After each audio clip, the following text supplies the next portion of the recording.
আমরা যখন নামাজ পড়ি, নামাজে কিন্তু আমাদের দুটো জিনিস বেশি, একটা হলো কোরআন তেলাওয়াত আর একটা হলো তাসবিহ পাঠ করা। কথা বলেন, এটার মধ্যেও কিন্তু কি আছে? এটার মধ্যেও কিন্তু মজা আছে। যেমন ধরেন আমরা জুমার নামাজ, সাইয়্যিদুল আইয়াম, এটা একটা শ্রেষ্ঠ দিন, এটা পবিত্র রোজার ঈদ, কুরবানির ঈদ, সব দিনের চাইতে এটা দামি। সুবহানাল্লাহ বলেন না? এটা এত বেশি দামি, জুম্মার দিনটা, শুক্রবারটা, এটাকে ফ্রাইডে, এত একটা মজার জিনিস। এই দিনেও দেখবেন আপনার আমার মাঝে অনেক মানুষ আছে, আপনার তারা একেবারে লাস্ট টাইমে মসজিদে আসে। অনেকে দেখা যায় ইমাম সাহেব খুতবা দিয়ে দিচ্ছে, কিন্তু তার মসজিদে আসার সময় না হয় না। আরেকজন আছে এখনো হুজুর আসে নাই, সবার আগে মসজিদে আছে না? তো এটা কেন হয়? ওই যে যিনি আগে যাওয়ার স্বাদ পেয়েছে, আর পরে কেন যায়? যিনি মসজিদে আগে অ্যাটেন্ড করার যে মজা, স্বাদ, সেটা পায়নি এবং বোঝেনি, এই জন্যই সমস্যাটা।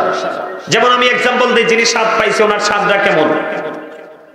বন্ধুরে আমার নবী, আপনার নবী, দো জাহানের বাদশা নবী, রাহমাতুল লিল আলামিন নবী, তিনি বলে দিয়েছে কেউ যদি জুমার দিনে সবার আগে মসজিদে যায় এবং সবার পরে যদি মসজিদ থেকে বের হয়ে আসে, আপনার আমার প্রাণের নবী, দু জাহানের বাদশা নবী, তিনি বলে দিয়েছেন তুমি যদি সবার আগে মসজিদে যেতে পারো গো, এবং সবার আগে যদি তুমি সবার পরে যদি মসজিদ থেকে বের হয়ে আসো, আল্লাহ রাব্বুল আলামিন খুশি হয়ে তোমার আমলনামায় প্রত্যেকটা কদমের বিনিময়ে 1 বছরের নফল ইবাদতের সওয়াব দেওয়া হবে।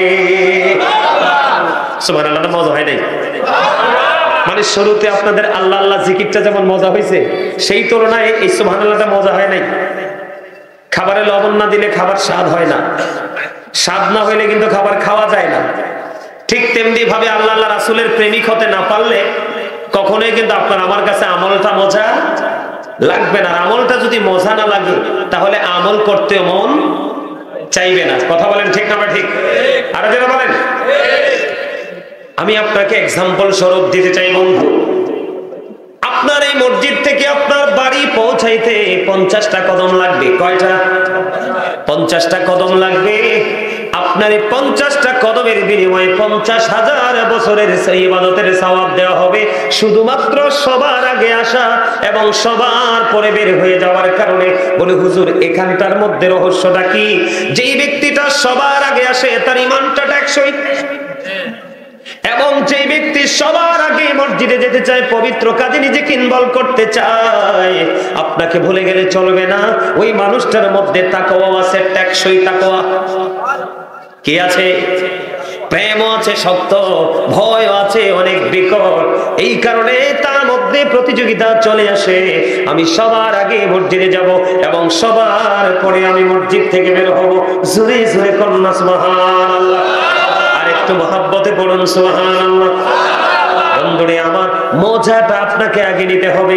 আল্লাহ রাব্বুল আলামিন ডেকে ডেকে বলে, হাবিব আপনি আপনার উম্মতগুলোকে জানিয়ে দেন, আমি আল্লাহ কথা দিলাম তার ঈমান এবং তার তাকওয়ার কারণে আমি আল্লাহ তার আগে আসা এবং সবার পরে রিল্যাক্স মোডে ধীর স্থিরে মসজিদ থেকে বের হয়ে গেল, আমি তার নামাজ, রোজা, ইবাদত, বন্দেগীর যত সওয়াব আছে সব সওয়াবের পরেও আমি মসজিদ থেকে যখন বের হয়ে তার বাড়ির দিকে রওনা দিবে, একটা কদম দিলে 1 বছরের ইবাদতের সওয়াব, 2টা কদম দিলে 2 বছরের ইবাদতের সওয়াব।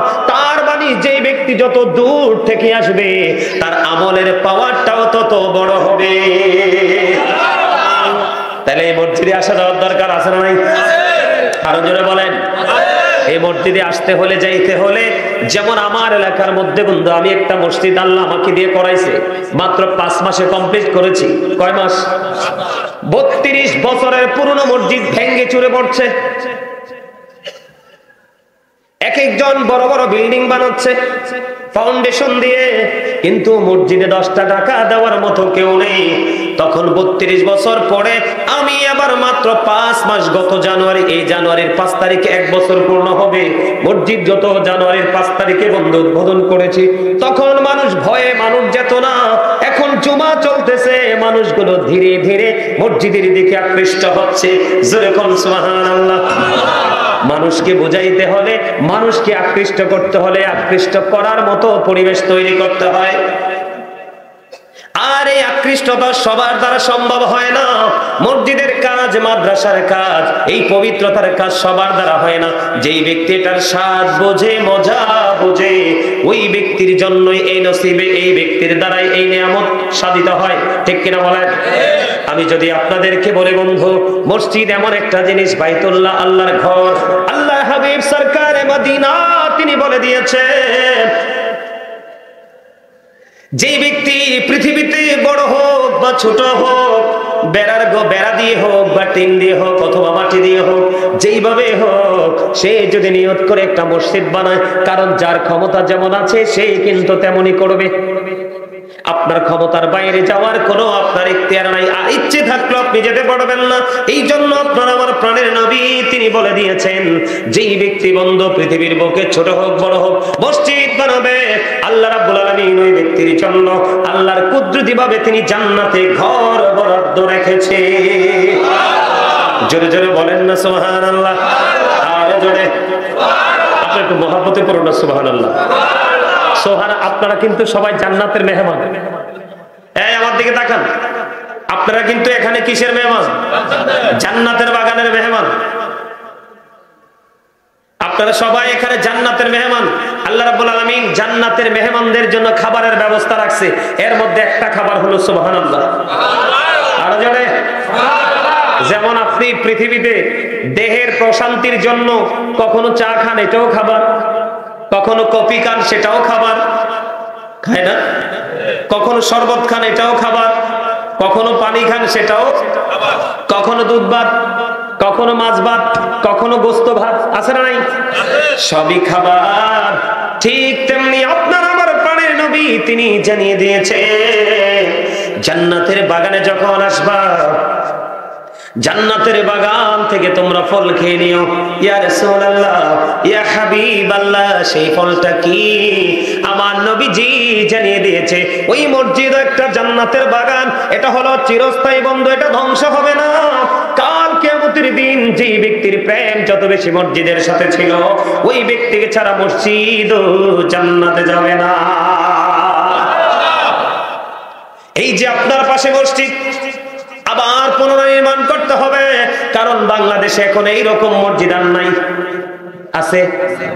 আপনারা দেখেন মজাটা কত। আল্লাহর হাবিব বলে দিয়েছেন, বন্ধু তোমরা যখন জান্নাতের বাগানে যাও, যেমন পৃথিবীর দেহের খাবার, কিসের খাবার? দেহের খাবার যেমন পৃথিবীতে বিভিন্ন কোয়ালিটির হয়, রূহের খাবারও আপনার আমার জন্য বিভিন্ন কোয়ালিটির। সুবহানাল্লাহ বললেন, এটা এক কোয়ালিটির খাবার। আলহামদুলিল্লাহ বললেন, এটা এক কোয়ালিটির খাবার। আল্লাহু আকবার বললেন, এটাও খাবার। লা ইলাহা ইল্লাল্লাহ বললেন, এটাও খাবার। ও বন্ধু, এই জন্য বলি সুবহানাল্লাহ যখন বলবেন মজা করে বলবেন, কারণ আপনারা জান্নাতি মেহমান। যেহেতু রাতের বেলা জান্নাতের বাগানে এসেছেন, এটা হলো আপনাদের রাতের ডিনার। সুবহানাল্লাহ বলে না? এটা আমার কথা নয়, এটা রাসূলের কথা, হাদিস শরীফের কথা বন্ধু। আল্লাহর হাবিব বলেছেন, যে ব্যক্তি পৃথিবীর বুকে মসজিদ বানাবে, ওই ব্যক্তির জন্য আল্লাহ রাব্বুল আলামিন স্পেশাল জান্নাতে ঘর বরাদ্দ রেখেছে। জোরে জোরে কন্না সুবহানাল্লাহ। আল্লাহর হাবিব সরকারে মদিনা তিনি বলেছেন, তুমি মসজিদে যতবার তুমি মসজিদে আসা যাওয়া করবে, মসজিদে তুমি যত বেশি আসা যাওয়া করবে, প্রত্যেকবারের বিনিময় তোমার জন্য আলাদা আলাদা করে মেহমানদারির ব্যবস্থা হবে। তুমি একবার গেলে একবার ব্যবস্থা হবে, দুইবার গেলে দুইবারের ব্যবস্থা হবে, তিনবার গেলে তিনবার ব্যবস্থা হবে, চারবার গেলে চারবার ব্যবস্থা হবে, পাঁচবার গেলে পাঁচবারের ব্যবস্থা হবে। জোরে জোরে বলুন না সুবহানাল্লাহ। আর জোরে বলুন সুবহানাল্লাহ।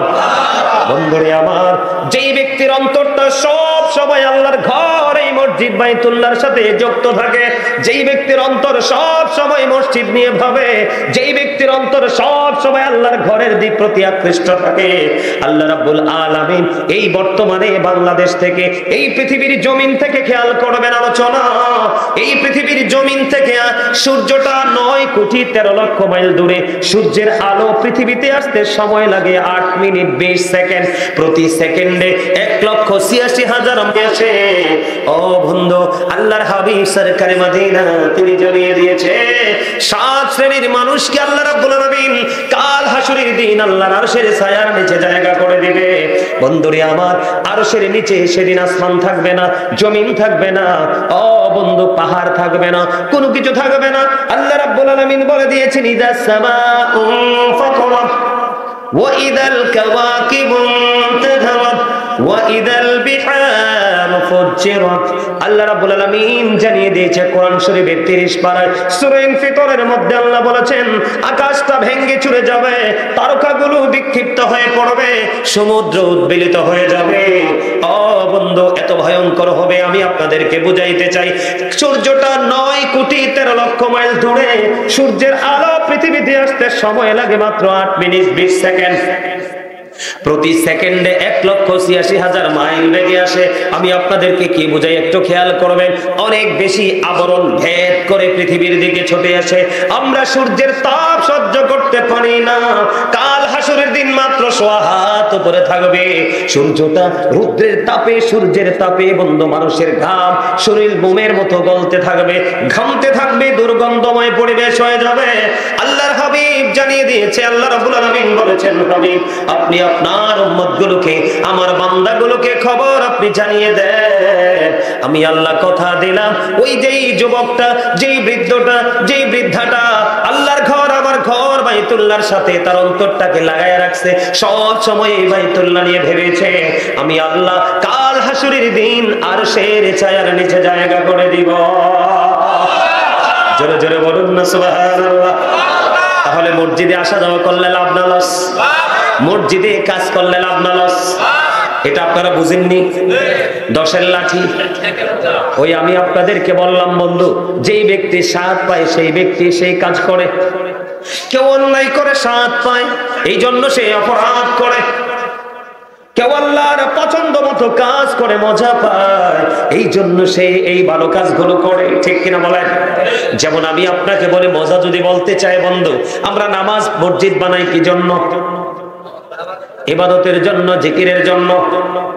মোট কথা হলো জিকির। জিকির মানে হলো স্মরণ। নামাজ তো আল্লাহর কি করা? কথা বলেন না কেন? নামাজও কিন্তু জিকির। আপনি ঘরেও কিন্তু নামাজ পড়তে পারেন।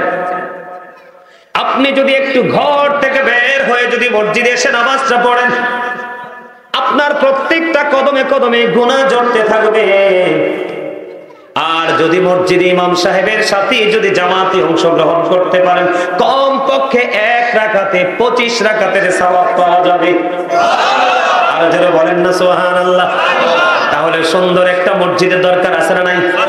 মসজিদ যেমনি ভাবে মানুষকে আখিরাতে অনেক সম্মানী করে দেয়, পরকালে যেমনি মানুষকে অনেক দামি বানিয়ে দিবে, তেমনি ভাবে বন্ধু এলাকার মধ্যে যখন একটা সুন্দর, একবারে দেখতে অত্যন্ত সুইট যেটাকে বলা হয় সুন্দর মসজিদ যখন থাকবে, দেখবেন আশেপাশের মহল্লার মানুষ এই মসজিদ নিয়ে আলোচনা করবে। কথা কয় না?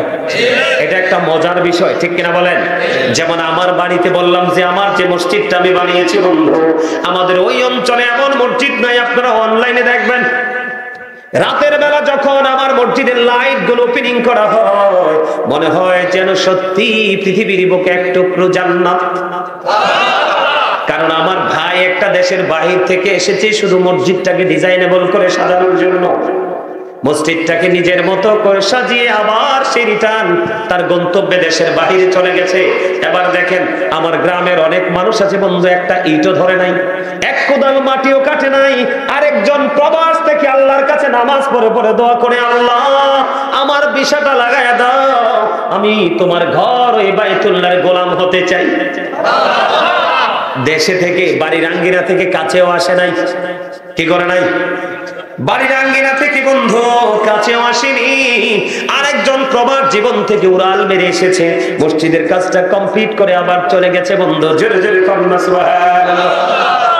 এখন মসজিদ আমি আপনাদেরকে বলতেছি স্বাদ কি? স্বাদ আমরা সবাই জানি মিষ্টি মজা। মিষ্টি মিষ্টি, কিন্তু বন্ধু না খাইলে বোঝা যায় না কোন মিষ্টির কেমন স্বাদ। কথা বলে না? আপনি গুড় না খাইলে বুঝবেন না এটা কেমন স্বাদ, চিনি সুগার না খাইলে আপনি বুঝবেন না এটা কেমন স্বাদ। দধি এক ধরনের স্বাদ, রসগোল্লা এক ধরনের স্বাদ, রসমালাই এক ধরনের স্বাদ। মিষ্টি বললেই হবে না, এটা বিভিন্ন কোয়ালিটির স্বাদ আছে। মসজিদ নির্মাণ করাতে একটা স্বাদ, এবং মসজিদের ভিতরে নামাজ পড়ার মধ্যে আর একটা স্বাদ। কথা বলে না?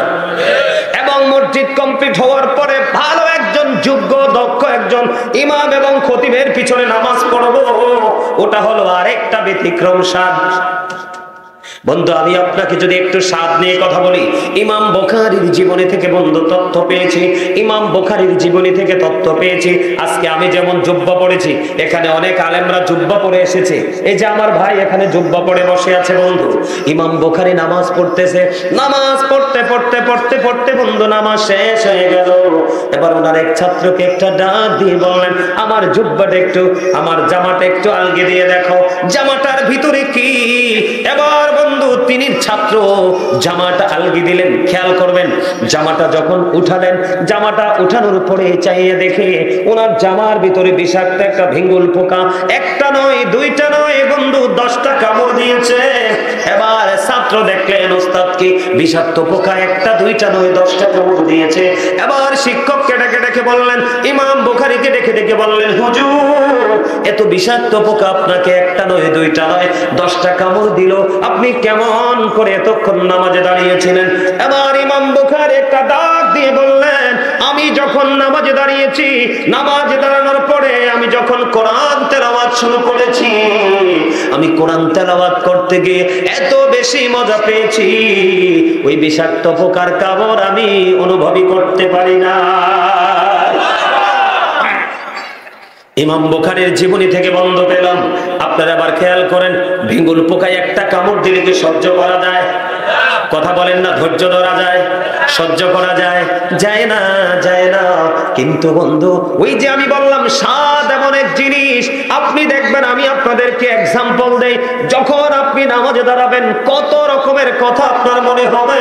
যখন কোনো মানুষ, যেমন ধরেন একটা সিনেমা দেখতে গিয়েছে বন্ধু, পাশের ঘরে আগুন লেগে পড়ে ছাই হয়ে যায়, চিৎকার চেঁচামেচি শোনা যায়, কিন্তু তিনি কি করতেছে না,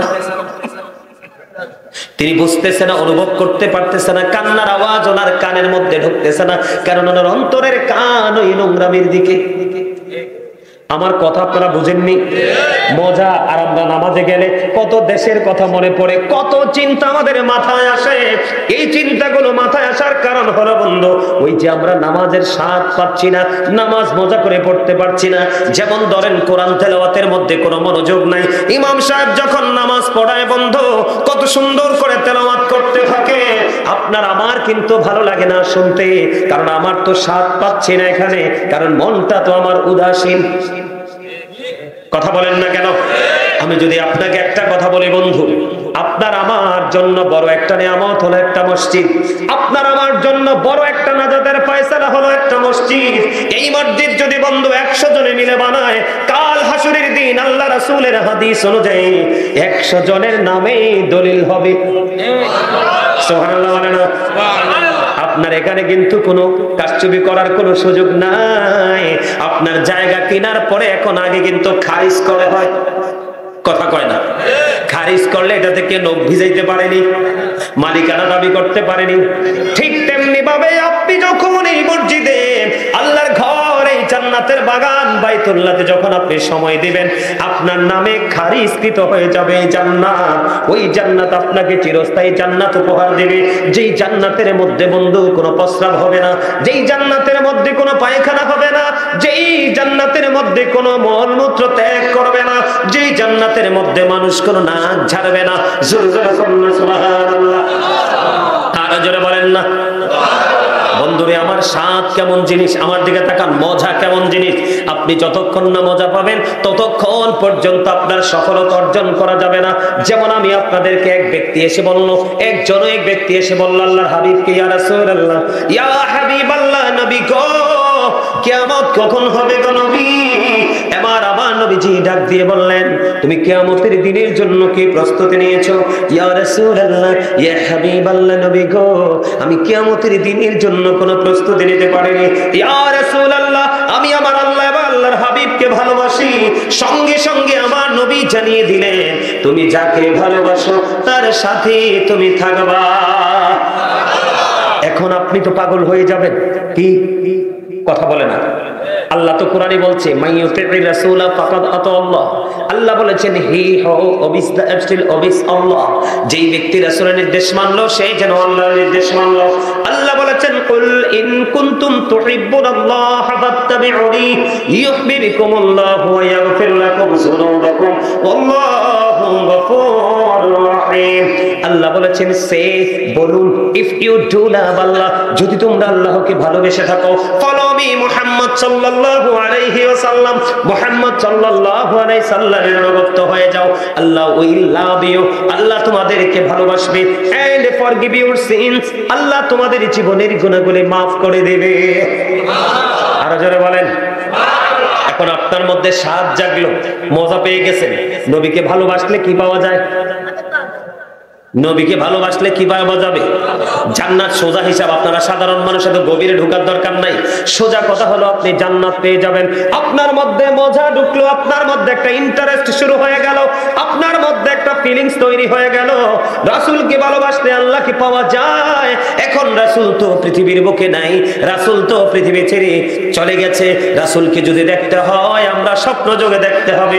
এখন কি করব? আল্লাহ রাব্বুল আলামিন বলে দিয়েছে, তোমরা টেনশন করো না, তোমরা টেনশন ফ্রি থাকো। ওই মদিনা পর্যন্ত আল্লাহ পাওয়ার স্টেশন হলো মদিনা।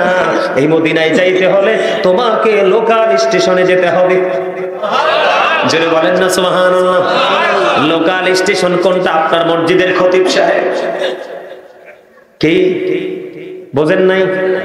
আমার দিকে তাকান, আমি কি বলি মন দিয়ে শুনেন। আল্লাহ রাব্বুল আলামিন বলেছেন, join with my dear people, come to my paradise. আল্লাহ বলেছেন, ফাদখুলি ফি ইবাদি ওয়াদখুলি জান্নাতি। আল্লাহ রাব্বুল আলামিন বলেছেন, আমার প্রিয় লোকেদের সাথে যুক্ত হও আর আমার জান্নাতে চলে এসো। বলো হুজুর, প্রিয় লোক বলতে আল্লাহ রাব্বুল আলামিন বলেছেন, ইয়া আইয়ুহাল্লাযীনা আমানুত্তাকুল্লাহা ওয়াবতাগু ইলাইহি ওয়াসিলা। আল্লাহ বলেছেন, হে ইমানদারগণ, তোমরা আমাকে ভয় করো এবং আল্লাহ রাব্বুল আলামিনকে পাওয়ার জন্য উসিলা খোঁজো। হুজুর, উসিলাটাকে আল্লাহ বলেছেন, ইয়া আইয়ুহাল্লাযীনা আমানুত্তাকুল্লাহা ওয়া কুনু মা'আস সাদিকিন। আল্লাহ রাব্বুল আলামিন বলেছেন, তোমরা আমাকে ভয় করো, ইমানদাররা তোমরা আমাকে ভয় করো এবং সত্যবাদীদের অন্তর্ভুক্ত হয়ে যাও। সাদিকিনের ব্যাখ্যায় তাফসিরে রুহুল বায়ান, তাফসিরে মাযহারি, তাফসিরে কদরির মধ্যে এসেছে হক্কানি আলেম এবং হক্কানি আল্লাহর ওলিদেরকে বোঝানো হয়েছে। আর জোরে কন্যা আপনি একজন হক্কানি আলেমকে ভালোবাসলেন, রাসূলকে ভালোবাসলেন, আর রাসূলকে ভালোবাসলে ওটাই আল্লাহর ভালোবাসা হয়ে যায়। জোরে জোরে বলুন না সুবহানাল্লাহ। আর একটু মহব্বতে বলুন সুবহানাল্লাহ। বন্ধুরে আমার, তাহলে কি এটা যখন আপনার মধ্যে ফিলিংসটা আসবে, মজাটা যখন আপনি পাবেন, তখনই কিন্তু আপনি স্বপ্ন দেখতে থাকবেন, রাস্তা খুঁজতে থাকবেন। ঠিক কিনা বলেন? আমি আপনাদেরকে গুরুত্বপূর্ণ একটা মেসেজ দেব। বন্ধুরে আমার, মজা এমন একটা জিনিস,